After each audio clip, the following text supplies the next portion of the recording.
ഒരുമിച്ച് പങ്കുവെക്കുവാൻ വേണ്ടി താല്പര്യപ്പെടുകയാണ്. നമുക്ക് വായിക്കാം.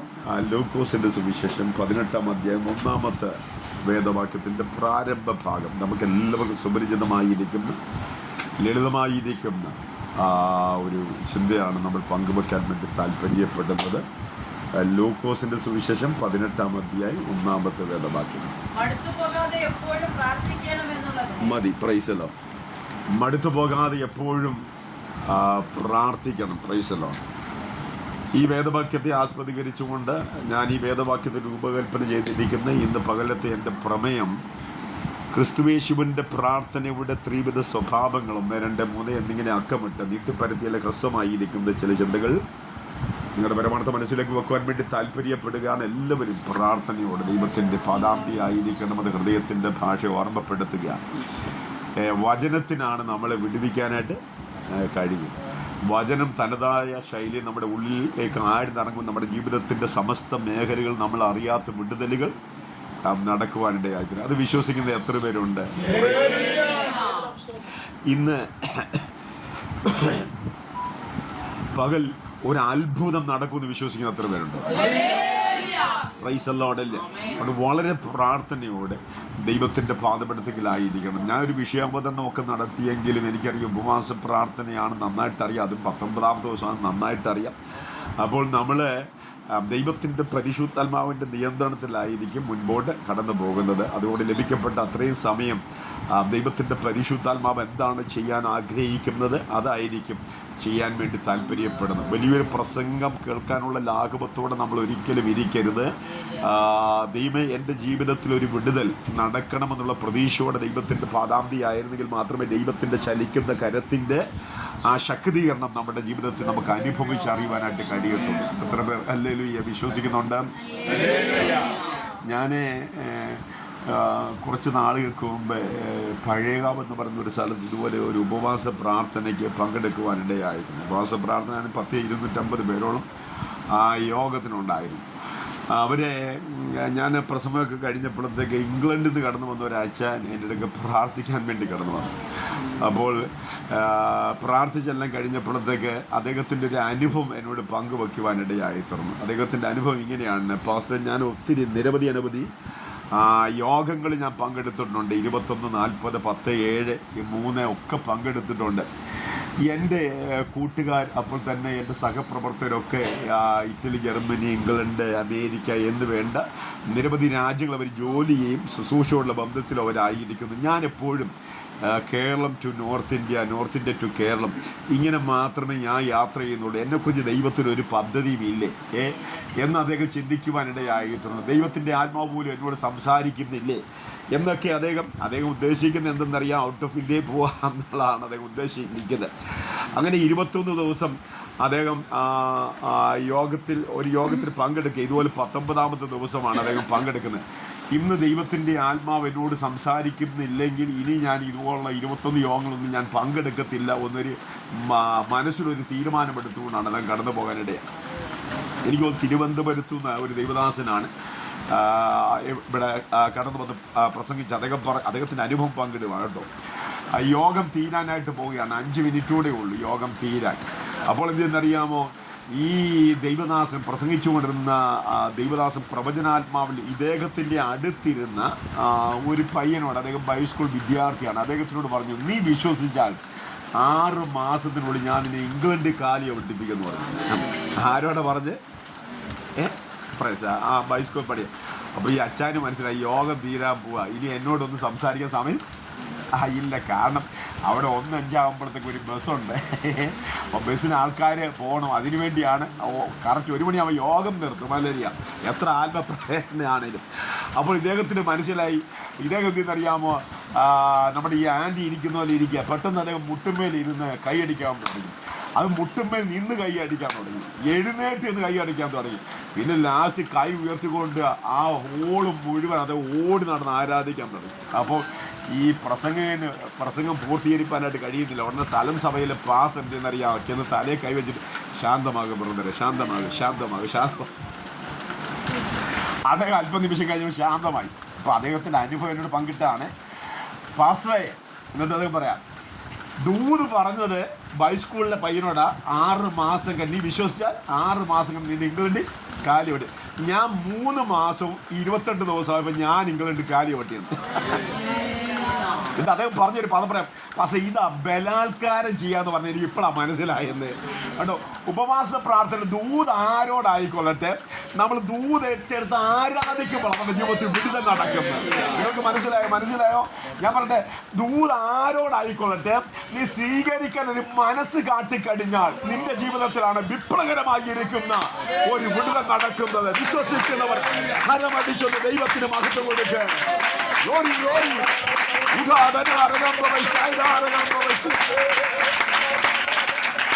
Praise the Lord, hallelujah. Hallelujah. Praise the Lord.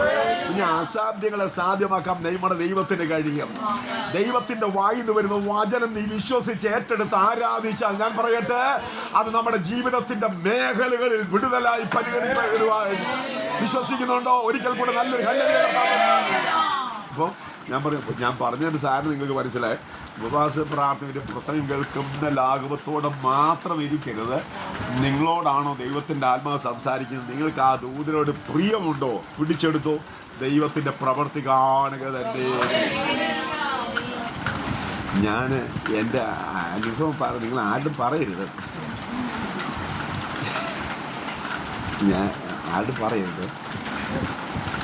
എനിക്കാണെന്ന് പ്രാർത്ഥിക്കാൻ പോലും അറിയത്തില്ല.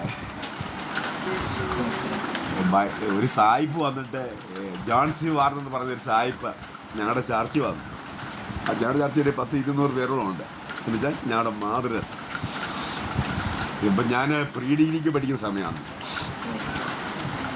അപ്പോൾ ഈ സായിപ്പ് അവിടെ നിന്നോട് പ്രസംഗിച്ച് പറയാ, Saji, Jesus calling you Saji. അപ്പോൾ എനിക്ക് സജി എന്ന് മനസ്സിലായി. പിന്നെ അത് കഴിഞ്ഞപ്പോഴത്തെ കോള്, അപ്പോൾ സജിയെ കോൾ ചെയ്യുന്നത്, ഇപ്പോൾ 3 സജിമാരുണ്ട് ചർച്ചിൽ. ഞാനിങ്ങനെ പുറയിൽ, അന്ന് ഞങ്ങളുടെ തമ്പാർ അല്പം വലുതാണ്. അപ്പോൾ തമ്പാരടിക്കുന്ന പുള്ളിയുടെ പുറയിൽ ഞാൻ കുനിഞ്ഞിരിക്കുക. അപ്പം ജീസസ് കോൾ ചെയ്യുന്നു, മുൻപോട്ട് കടന്നു വരാൻ പറഞ്ഞു, കം ഫോർവേഡ് എന്നൊക്കെ പറയുന്നുണ്ട്. അപ്പോൾ എനിക്ക് മനസ്സിൽ കമ്മെന്നൊക്കെ നമുക്കൊരിത് പിടി കിട്ടി കേട്ടോ. ഇതിൻ്റെ സായിപ്പിൻ്റെ പ്രൊണൗൺസിയേഷൻ അല്ലേ. അപ്പം ഞാനൊന്നുകൂടെ കുനിഞ്ഞ് ഏത് സജിയാണെന്ന് അറിയത്തില്ലല്ലോ. ഞാനിങ്ങനെ കണ്ണടച്ചുകൊണ്ടിരിക്കാം. അപ്പം സായിപ്പിനെ കാണാനുള്ള കൊതികൊണ്ടാണ് വന്നത്. ഈ സായിപ്പ് ഈ പൊണ്ണാറൻ കൈ അങ്ങോട്ട് ഇങ്ങനെ ആത്മപ്രേത വന്നിട്ട് എൻ്റെ തലയിൽ വെക്കും, എല്ലാവരും അടിക്കുകയായിരുന്നു. ഞാനങ്ങ് കുനിഞ്ഞങ്ങ് പോയി. ഇദ്ദേഹം എന്നെ പിടിച്ചുകൊണ്ട് സ്റ്റേജിലോട്ട് പോകുന്നുണ്ട്. നീ ദൈവത്തിൻ്റെ വേലയ്ക്ക് വേണ്ടി ഇറങ്ങണം, അല്ലെങ്കിൽ നിന്നെ ഒടിച്ചു മടക്കി കൊണ്ടുവരുവാണ്. ഞാൻ ഇതിനെ ഒടിച്ചു മടക്കി കൊണ്ടുവരും. കാരണം എനിക്ക് ഈ പാസ്റ്റർ ആകുക എന്ന് പറഞ്ഞാൽ എനിക്ക് വളരെ താല്പര്യമില്ലാത്ത ഒരു, എന്താണെന്ന് എനിക്കറിയത്തില്ല, താല്പര്യമില്ല. അപ്പോൾ ഞാൻ എൻ്റെ വീട്ടിൽ എൻ്റെ അമ്മാമ്മയെന്ന് വിളിക്കുന്നത്. അമ്മാമ്മ പറഞ്ഞു, എന്നാ മോനെ സായിപ്പ് ഇങ്ങനെ പറഞ്ഞല്ലോ, അതുകൊണ്ട് മോൻ സുവിശേഷമായിരിക്കും എന്ന് ഇറങ്ങും. ഞാൻ പറഞ്ഞു, സായിപ്പ് ഇമ്മ പറഞ്ഞു, നമ്മുടെ പാസ് പറഞ്ഞു കൊടുത്തിട്ട് പറഞ്ഞാണ്. എന്നിട്ട് സായിപ്പ് എന്നിട്ട് അമ്മാമ്മ എന്നോട് പറഞ്ഞ്, അമ്മാമ്മ ഭയങ്കര പ്രാർത്ഥനകാരി എൻ്റെ അമ്മാമ്മ. അമ്മാമ്മ പറഞ്ഞു, മോനെ ഒടിച്ചു മടക്കി കൊണ്ടുപോകുന്ന പറഞ്ഞ്, അല്ലെങ്കിൽ പോയിക്കോ. കാരണം ഇപ്പം ഒരു ബൈസ്കൂളിൽ സമയം കഴിഞ്ഞു പോയി. എന്നിട്ട് ഒരു ബൈസ്കൂളിൻ്റെ പ്രിൻസിപ്പാളായി സായിപ്പിനെ കൊണ്ട് വന്നിരിക്കുന്നത്. എനിക്കാണ് താല്പര്യമില്ലാത്തതുകൊണ്ട് ഞാൻ പറഞ്ഞു, ഞാൻ വരുന്നത് ഇനി അടുത്ത വർഷം ദൈവം അനുവദിക്കുകയാണെങ്കിൽ വരാമെന്ന് പറഞ്ഞു. ഞാൻ 3 മാസം ഇങ്ങനെ നിന്നപ്പോഴത്തെ ഞാൻ കൈവിട്ടുകൊണ്ട് സൈക്കിൾ ചവിട്ടും, ഒറ്റക്കാലെ സൈക്കിൾ ചവിട്ടും. അന്നത്തെ ഇതല്ലേ. ഞാൻ പാലും കൊണ്ട് പോവാം. ഞങ്ങൾക്ക് 3-5 പശുക്കളൊക്കെ ഉണ്ട്. അപ്പം പാലും കൊണ്ട് പോവാം. പെട്ടെന്ന് ഈ പാലും അന്ന് പ്ലാസ്റ്റിക് കുപ്പിയാണ്, എന്ന് വെച്ചാൽ നമ്മുടെ ഇപ്പോഴത്തെ ചോറ്റുപാത്രം പോലെ അതിങ്ങനെ തൂക്കിയിട്ട് അതെന്തെന്ന് ഈ പെടലിൻ്റെ ഇടയ്ക്കോട്ട് പോയി ഒരു പാലം കയറി വരിക. പെട്ടെന്ന് വീല് കറങ്ങാതെ വന്ന് ഞാൻ എന്ത് ചെയ്യുക, തലയും കുത്തി.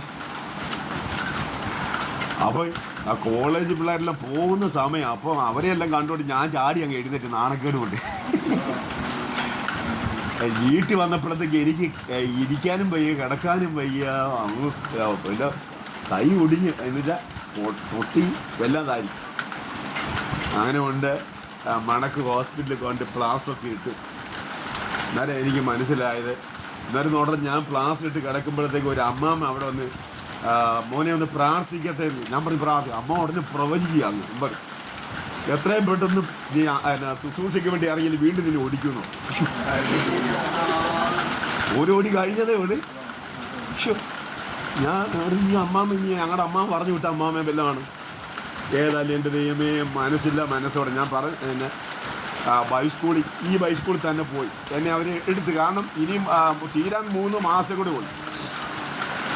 എൻ്റെ ദൈവമക്കളെ ഞാൻ പറഞ്ഞു, എനിക്ക് താല്പര്യമില്ലാത്തതുകൊണ്ട് ഞാൻ 2 വർഷം പഠിച്ചിട്ട് ഞാൻ ഒരു വാക്ക് പോലും പറയാൻ അറിയില്ല. കാരണം നമുക്കില്ലേ മനസ്സില്ല. എന്ന് വെച്ചാൽ എനിക്ക് തന്നെ ഹോം സിക്കാണ്. എന്ന് വെച്ചാൽ അന്നൊക്കെ അറിയാമല്ലോ, നമുക്ക് വീട്ടിൽ പോകണം. എപ്പോഴും ഹോസ്പിറ്റലിൽ അങ്ങ് പോവാം. എന്നിട്ട് അവരെ വീട്ടിലോട്ട് വിടത്തില്ല. എനിക്ക് എൻ്റെ അമ്മാമ്മയെ കാണണം. അപ്പോൾ ഹോം സിക്ക് ആയതുകൊണ്ട് അവർ ഉടനെ ഞാൻ എല്ലാം ക്ഷീണിക്കുന്നു, ഹോസ്പിറ്റലിൽ കൊണ്ടുപോകും, ട്രിപ്പിടും, വീണ്ടും കൊണ്ടുവരും. എൻ്റെ ദൈവങ്ങളെ 2 വർഷം എൻ്റെ വെറുതെ പോയി. അങ്ങനെ ഇരുന്നപ്പോഴത്തേക്ക് എന്തോ എനിക്ക് എൻ്റെ അമ്മയോട് പ്രാർത്ഥനയായിരിക്കും, ഒരു മാനസാന്തരം ഉണ്ടായി. മാനസാന്തരം ഞാനാണ്ട് തെറ്റിലേക്കൊന്നും പോയിട്ടില്ല. ഞാൻ ഒരു കുഞ്ഞൻ വീട് പോലും വലിച്ചിട്ടില്ല, അല്പം മദ്യം പോലും തൊട്ട് നോക്കിയിട്ടില്ല, അരുതാത്ത വഴി ഒന്നും പോയിട്ടില്ല. എനിക്ക് ഫുട്ബോൾ കളിക്കുക ഇങ്ങനെയൊക്കെയുള്ള അല്ല. ഞാൻ മറ്റേ ഒരു ദൈവവചനം വിട്ട് മറ്റൊരു എനിക്ക് ശുശ്രൂഷയ്ക്ക് അതായിരുന്നു എൻ്റെ. അപ്പോൾ ഞാനൊരു തീരുമാനമെടുത്തു. എൻ്റെ കൂടെ പഠിക്കുന്നവരെല്ലാം ഭയങ്കര പ്രസംഗരി. എനിക്കൊരു ദിവസം പ്രസംഗിക്കാൻ അവസരം തന്നു. ചാപ്പിൾ സാർ പറയരുത്, ആരോട് പറയരുത്, നിങ്ങളെ സ്നേഹിക്കുന്നതുകൊണ്ട് പറയാം. ഞാനിങ്ങനെ ബൈബിൾ പിടിച്ച് പ്രസംഗിക്കാൻ വേണ്ടി എഴുന്നേറ്റ്, ഒന്നും അറിയത്തില്ലല്ലോ. ഇങ്ങനെ കുറച്ച് 2 വർഷം കഴിഞ്ഞിട്ടും ഇവിടെ ഇരിക്കുന്നവർ നിങ്ങൾക്ക് ഒരു 10 മിനിറ്റ് സാക്ഷി പറയാനെങ്കിലും അറിയത്തില്ലേ? അറിയാം. എൻ്റെ ബൈബിൾ 2 പ്രാവശ്യം താഴെ പോയി വിറച്ച്. എന്നിട്ട് അത്ര വേറെ ഇല്ല. ഇങ്ങനെ ഉടനെ പ്രിൻസിപ്പാൾ എന്നെ ചേർത്ത് പിടിച്ചിട്ട് പറഞ്ഞു, ഇങ്ങനെ എന്നെപ്പോഴും ഞാൻ സജിമോനെ കരയണ്ട, വിഷമിക്കണ്ട. ചില മീറ്റിങ്ങൊക്കെ സംഘടിപ്പാൻ വേണ്ടി സംഘാടകനുമായിട്ടൊക്കെ ആയിരിക്കാം ദൈവം തിരഞ്ഞെടുക്കുന്നത്. മോനെ അതിനായിരിക്കും തിരഞ്ഞെടുത്തത്, വിഷമിക്കേണ്ടെന്ന് പറഞ്ഞു. ബാക്കിയുള്ളവരെല്ലാം ഭയങ്കര പ്രസംഗം. അന്ന് അദ്ദേഹം അങ്ങനെ പറഞ്ഞപ്പോൾ എനിക്ക് വല്ലാത്തൊരു വിഷമം തോന്നി. ഞാൻ അന്ന് ഒരു തീരുമാനം എടുത്തു. അന്ന് തീരുമാനം അങ്ങനെ ഉപവസിക്കുന്നില്ല. ഞായറാഴ്ച ഉച്ചവരെ, എനിക്ക് രാവിലെ തൊട്ട് ഉച്ചവരെ ഞാൻ ഉപവസിക്കാം. ഈ ഹൈസ്കൂൾ പഠനം കഴിയുന്നവരെ. ഇനിയുണ്ട് 1 വർഷം കൂടെ പഠനമുണ്ട്. ഞാൻ അങ്ങനെ ഉപവസിച്ചു. ദൈവമക്കളെ ഞാൻ പറഞ്ഞേട്ടെ, പ്രാർത്ഥിച്ചു കഴിഞ്ഞപ്പോൾ ദൈവം എന്നെ മാനിക്കേണ്ടതുപോലെ മാനിക്കുവാൻ. ഞാൻ നിങ്ങളുടെ ഈ പുത്തരിക്കണ്ട മൈതാനത്ത് 7 പ്രാവശ്യം പ്രസംഗിച്ചിട്ടുണ്ട്. പുത്തരിക്കണ്ട മൈതാനം പ്രൈസറടലിയ. ഞാൻ ഡൽഹി നെഹ്റു സ്റ്റേഡിയത്തിൽ 50,000 പേര് കൂടുന്നത് ഞാൻ പ്രസംഗിച്ചിട്ടുണ്ട്. പ്രൈസറടലിയ. ഞങ്ങളുടെ കൺവെൻഷൻ 30,000 പേരാണ് കൂടുന്നത്. എന്ന് വെച്ചാൽ ആദ്യത്തെ 3 കൺവെൻഷൻ അത്രയായിരുന്നു ഞങ്ങൾ കസേരയിട്ട്. അതിൽ ഞാൻ പ്രസംഗിച്ചിട്ടുണ്ട്. അപ്പോൾ ഞാൻ ഒന്നും പറയാൻ അറിയാതിരുന്ന എന്നെ ദൈവം ഇത്രമാത്രം ഉപയോഗിക്കാൻ. ഞാൻ പറയട്ടെ, നിങ്ങളൊന്ന് ഏൽപ്പിച്ചു കൊടുത്തേ ദൈവത്തിന് നമ്മളെ ഉപയോഗിക്കാൻ കഴിയും. ഞാൻ പൂർണ്ണമായിട്ട് വിശ്വസിക്കുന്നു ദൈവത്തിന് നമ്മളെ ഉപയോഗിക്കാൻ കഴിയും. നമ്മുടെ ഭാവത്തിന് വ്യത്യാസം വരുത്താൻ കഴിയും, നമ്മുടെ ശബ്ദത്തിന് വ്യത്യാസം വരുത്താൻ കഴിയും, നമ്മുടെ ഭാഷയ്ക്ക് വ്യത്യാസം വരുത്താൻ കഴിയും, നമ്മുടെ പദങ്ങൾക്ക് വ്യത്യാസം വരുത്താൻ കഴിയും. വിശ്വസിക്കുന്നവർ ഒന്ന് കരമടിച്ച ദൈവത്തിന് മഹത്വം കൊടുക്കുക.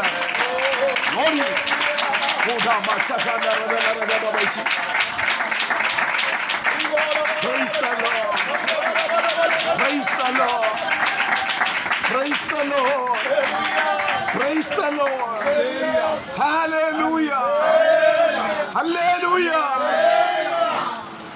പക്ഷേ നമ്മൾ ഹൃദയം തകർന്നൊന്ന് ഏൽപ്പിച്ചു കൊടുക്കണം. ഞാൻ പറയാം, പ്രസംഗവും പ്രവചനപരവും രോഗസൗഖ്യപരവും ആടെ കുത്തകയൊന്നുമല്ല. നമ്മളത് ഏൽപ്പിച്ചു കൊടുത്താൽ ദൈവം നമ്മളതെല്ലാം നിറച്ചു പാടും. ഇന്ന് പകൽ ഒരു ശുശ്രൂഷയുടെ കൈമാറ്റം ഇവിടെ സംഭവിക്കുമെന്ന് ഞാൻ ആത്മാവിൽ വിശ്വസിക്കുകയാണ്. എത്ര പേർക്ക് എന്നോടൊപ്പം വിശ്വാസമുണ്ട്? എല്ലാവരും പ്രാർത്ഥനയോടെ ദൈവത്തിൻ്റെ പാദപീഠത്തിലായിരിക്കണമെന്ന് വിനിതമായിട്ട് ഓർമ്മപ്പെടുന്നു.